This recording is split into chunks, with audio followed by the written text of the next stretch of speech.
Yunus sir আইতে আছে, সবাই খাড়াই যাও, খাড়াই যাও। আমাকে ভয় করছে ভাই, কিছু বলবে না তো? আরে মোদি তুই আই বসে আছে কেমন? ঈদ মোবারক। বাসা সবাই ভালো আছে তোর? দাদা ঈদ উপলক্ষে আসলাম তোর বাসায় বেড়াই। বুঝতে পেরেছি দাদা। তোর দিনকাল কেমন কাটতে আছে? আর গোখরের দিন। ছবি তুলবা? আচ্ছা তোলো তাড়াতাড়ি। যত ঝাঁকি তত নাকি বেটা, লাগাইতে থাক।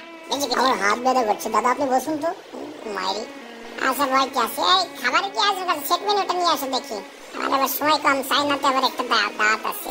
এখানে খাবারের লিস্ট আছে, আপনি দেখে নিন। কি আর লিস্ট দেখে কি হবে? তো লিস্টে আর কি থাকবে? গরুর মূত্র, গোবর, এই তো।